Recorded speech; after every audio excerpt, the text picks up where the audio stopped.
ተመልካቾቻችን ይህ ፕሮግራም የሚተላለፈው አፍሪካ አዳራሽ ከሚገኘው የኢትዮጵያ ቴሌቪዥን ጊዜያዊ ስቱዲዮ ነው። ዜና እናሰማችሁ። ታሪካዊው የሰላምና የዲሞክራሲ ጉባኤ በድል ተጠቃለለ። በዚህ ሐሳብ ማሻሻያዎቹ ታክለው በንባብ ከቀረበ በኋላ ጉባኤው ድምጽ ሰጥቶበታል። በዚህ ጉዳይ ይሷል።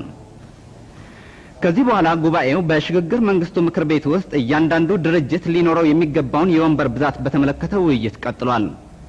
የኢትዮጵያ ሕዝቦች አብዮታዊ ዲሞክራሲያዊ ግንባር በዚሁ ጉዳይ ላይ መነሻ ሐሳብ ያቀረበ ሲሆን የዚሁ መነሻ ሐሳብ መንደርደሪያም ምክር ቤቱ የተለያዩ አመለካከቶች የሚንጸባረቁበት እንዲሆን በትጥቅ ትግሉ ውስጥ የተሳተፉ ድርጅቶችን ሚና ግምት ውስጥ የሚያስገባም ድርጅቶች የሚያንቀሳቅሱትን የህዝብ ብዛት ወደፊት ሊያንቀሳቅሱት የሚችሉትን ህዝብ ብዛት ግምት ውስጥ የሚያስገባና የኢትዮጵያ ሕዝቦች አብዮታዊ ዲሞክራሲያዊ ግንባር በምክር ቤቱ ውስጥ የበላይነቱን ይዞ ውሳኔዎች በኢትዮጵያ ሕዝቦች አብዮታዊ ዲሞክራሲያዊ ግንባር ውሳኔ ብቻ እንዳያልፉ የሚያደርግ መሆኑ ተገልጿል።